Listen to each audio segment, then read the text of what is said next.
Hey, did you miss me? It's been about 20 minutes since I last saw you on the repot that we did. Well, actually, it was more of a media change. It wasn't even a repot, was it? Of Miss Peaches. And I thought, well, I have the stuff out. Well, I had some of the stuff out. I didn't have it all. Had some of the stuff out. I'm in the mood to repot. And you know, like when you're in the mood to repot, you're like, okay, this needs to be done, that needs to be done, etc. Well, my Miltonia spectabillis that I got from Yoshi over at Orchids by the Lake back in May of 2023, so about 2 months ago, came with 3 spikes and this new growth right here, which, just in case you didn't know and you don't have the spectabillis, as it's maturing its growth, it is also working on its spike. And from what I've researched, it does everything kind of all at one time. So that's a lot of energy.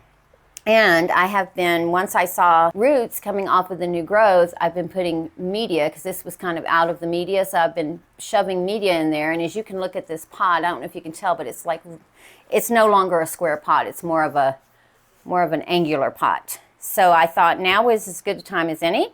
I might lose the blooms. I'll be a little disappointed, not gonna lie, but at the same time, I need her to be healthy and not go downhill because I'm being greedy with the spikes. If she is this vigorous in spike production, fingers crossed, if I lose these, the next new growth will provide me a new spike. And then this one here is still young enough that it should continue. Keyword in my sentence, should. Now I do have 2 different pots to choose from. So I have this one that is very airy and holy, and it has a nice beautiful cone at the bottom. Now you can get these at the Orchid Supply Store, and if you'd like to get 12% off, go ahead and use coupon code TRISH. Now this other pot you would have to go all the way to Spain for. Nina sent me these, oh my goodness, almost a year ago. When I had asked her about the pots that she used, and she was nice enough to send me this white pot right back here in the corner for my Sherry baby. The outer mask I have used to put my Chia Ling Golden Super Orchid in. She's sitting outside. This one would have been the inner pot. So I've got this one, and it does have a tray on it, so it will drain. Now, if I choose this pot, I got to figure out how I'm going to rearrange everybody. We'll get to that point if we end up using this pot. Now, the media I'm going to use is going to be moss and my regular orchid mix that I use over here. Small bark, small perlite, medium bark, charcoal, and all of that you can also get at the Orchid Supply Store. You can also get orchids there. You can get houseplants. You can get houseplant supplies. And he's selling birdhouses. I just remembered that I have got to go get a birdhouse. Anyway, let's take her out of the pot and see what surprises we have in store for us. Hopefully not too many surprises. And once I get her out of the pot, then we'll see which one of these pots we just looked at will work better for her. All right, snuggle that out of there. And I had those stakes in there because do you see how floppy these leaves are? And it's not because she's dehydrated, it's just, that's just how she grows. From what I understand, they're rather wild. They have long rhizomes, from what I've been reading. Most people say they're best mounted, and eventually I might put her on a mount, but first I need to learn her. And I don't know her well enough and am not confident enough to put her directly on a mount. Now, where are we going to pull from? Let's do the center one here, and maybe not. Okay. Being mindful of that new growth. There we go. There we go. Here she comes. All right. So, they looks like they have fine Oncidium type roots. Oh, and this media definitely needed to be changed out. Look at this. That is very dirt in quality. So I'm sure Yoshi has had it, got it this way, and there we go. All right, let's see what we got. And I'm going to try to keep her in one piece. That is the goal. See, these new roots are already dying off. Look at that. I may have waited too long. Look at that. Oh my goodness. All right, well, we're in here now. Let's just keep going. Maybe with some fresh media and more moisture around those roots, that will help maintain a healthier root system, because this media is definitely, I'm gonna take a picture after I finish recording and show you, but there is still bark in here, but it is very, very broken down. Just gently teasing off the media, and I'm not going to force any of the media off. If it stays behind, it'll just stay behind. It does look like it is a branching root system, so if I decide to cut the roots, it is not going to hurt anything. It might actually encourage root growth. So seeing this, I think I may put her in the smaller pot just until she establishes a good root system, and then maybe at the next repot, put her into the larger one. Or by then I may even know her well enough to feel confident enough to put her on a mount. But I'm looking at these roots. These roots look like they need to stay hydrated, which means they need to stay damp more often than I'm probably willing to water. So I guess I'm kind of saying to myself right now, she's not going to go on a mount. And I'm just getting off any dry sheaths that I see. And she is senescing a leaf from an old growth, but I'm going to go ahead and take that off just so I don't do any damage to her once it's done. Okay, and here is, look at that rhizome, how long that is extended before it grows again. Same thing on this side, and this one looks like it has 2 growths on the rhizome. I will finish doing this, and then we'll be back just to see what we've got once we're done. And I'm probably going to take her under the sink and rinse her off as well, just so that I can really get a good look at what we are working with here. So I will be right back, guys. All right, guys, so readjusted the camera, and I am actually going to, look at this media. Look at this. It is just all dirt. It looks, well, it's not all dirt. There are some pieces of bark in there, but majority of it is dirt. And I'm definitely not putting it in this bowl, so I'm just going to use this bowl. And these are the roots that we are left with. Now, because I am new to this orchid, there are some that are obviously gone, these black ones. I am not, however, going to cut any of them, simply because they all feel firm, but like most oncidium types, this here root system, they're too fine. I'm not going to go through each one. What I am going to do, though, is I am going to cut the bottom of this rhizome because it is like really, really soft. Or is that roots? Actually, guys, that's roots. That's not the rhizome. When I was washing it, I kept feeling this squishy, but those are roots. Look, initially I thought that was part of the rhizome, but those are nice roots. So that decision was made for me during the rinse off. We're going to put her in here, and I am going to put her in right at the center because she is growing from both sides, as well as she has this lead right here. So we're going to do that, but before I do anything, I am going to strap all this together so I don't break anything, because I can just see me snapping one of these spikes that may or may not make it. Oh my goodness. Okay. I'm excited about this, though, because I really think that by repotting her, she is definitely going to feel a lot better. So I'm just going to put some media down at the bottom. And what I'm going to do is I'm just going to spread the moss just kind of in random spots. I'm not going to put a lot of moss in there, but I am going to put enough moss in here so that it stays nice and damp. Because again, from what I have read, researched, heard, and seen, these ladies do not like to stay dry for too long during the growing season. During the winter or non-growing season, obviously you can let them dry out a little bit more. But again, I grow in my living room here in Colorado, so very controlled environment. She may end up growing all year. Now I am going to do it where the root, some of these roots are touching the media, and then just fill in around. Let me get myself, so I almost forgot again. This is really becoming a bad habit of mine.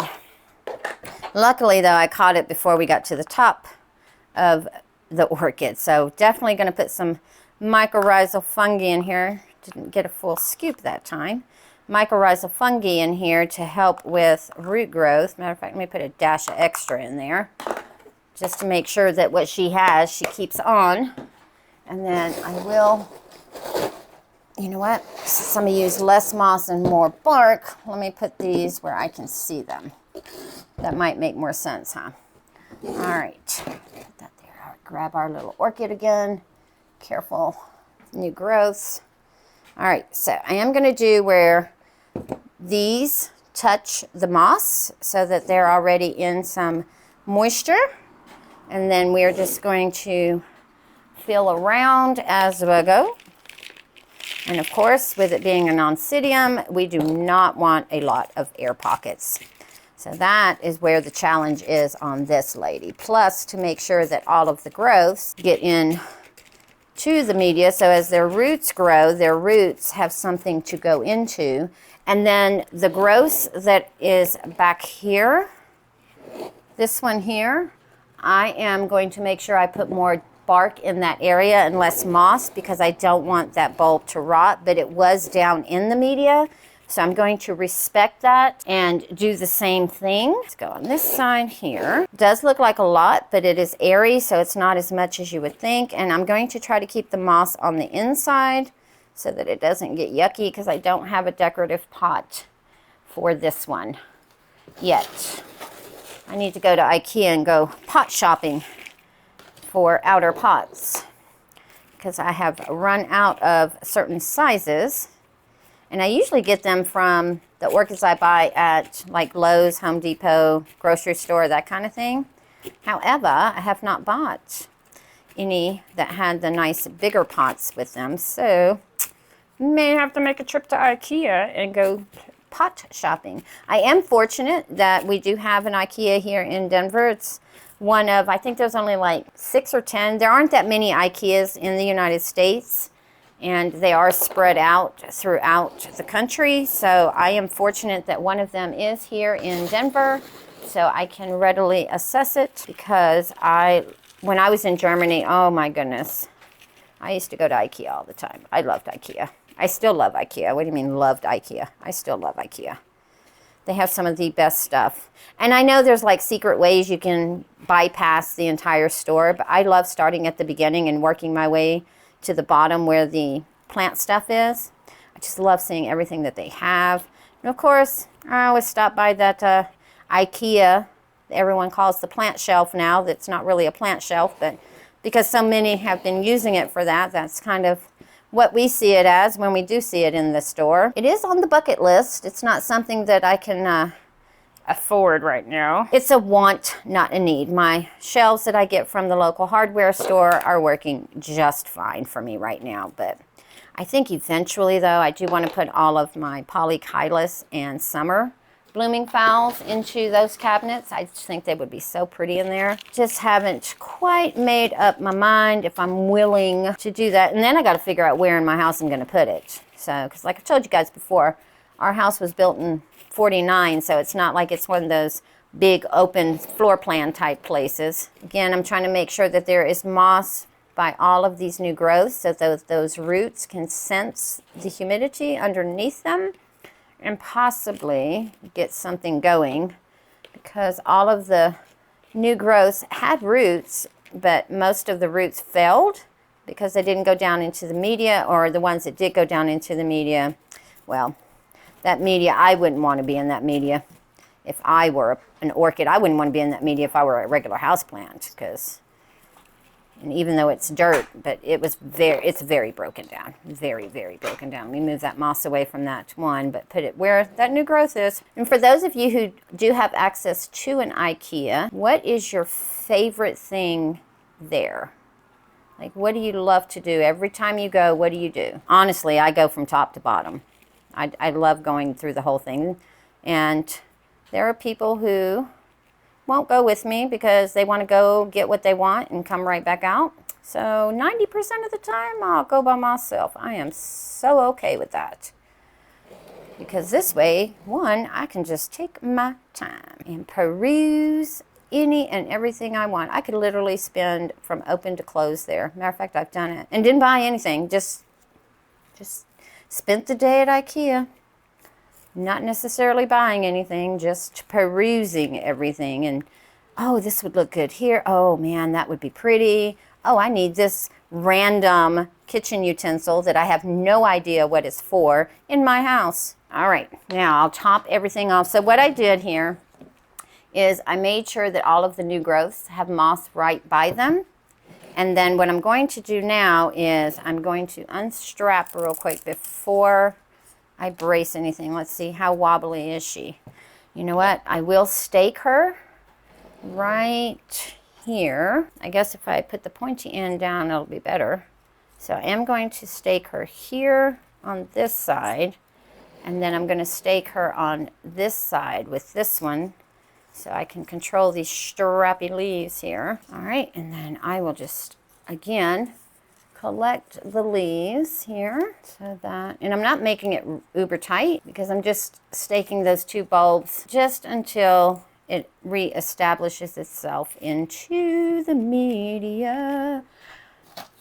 Pretty sure now that it's got nice fresh media, it's really going to be fine. Like I said, if I lose those blooms, that is fine. I would rather lose the blooms and have a healthy orchid than be greedy and keep the blooms and lose the entire orchid. We've all done it. At the very beginning, oh, I want the blooms, I want the blooms. And then we get the blooms, and shortly after we get the blooms, the orchid is like, yep, done my thing. You were greedy, so goodbye. You'll either replace me or you'll just decide I can't grow that. And most of the time, it's not that we can't grow it. It's we did not listen to what the orchid was telling us, in that I don't have the energy to bloom for you. So I aborted the blooms and focused on growth. A little bit more here, and that is what I call a repot. So move that out the way, and let's take a look at a lady. I think she looks fantabulous, and she actually has, unless of course she just goes really wild, we should be able to leave her in here for at least a year or two. And then from there, maybe one day she'll go into a really big girl pot. But for now, she's in a little girl pot. And I purposely did not put fertilizer in this one right now because I want her to kind of establish maybe a month, depending on how she does. I will put some fertilizer in the pot, the slow release fertilizer. Of course, when I water her, I'll water her with fertilizer. But as far as adding it right now with the slow release, I'm not going to add any. I don't want to overdo it. Like I said, don't know this lady, so I am learning her. Have to figure out what she likes and what she don't like. If you have a Miltonia, let me know what you do to take care of yours. The good thing is she can go back into the spot that she was in, and I don't have to rearrange the entire house to try to fit this pot. And we will keep an eye. We'll do a spike watch and see if we lose our spikes here. And if we do, we'll have to wait for a new growth. And if we don't, yay, we get to see the blooms. You guys have a beautiful day. Don't go ahead and give the video a like on your way out.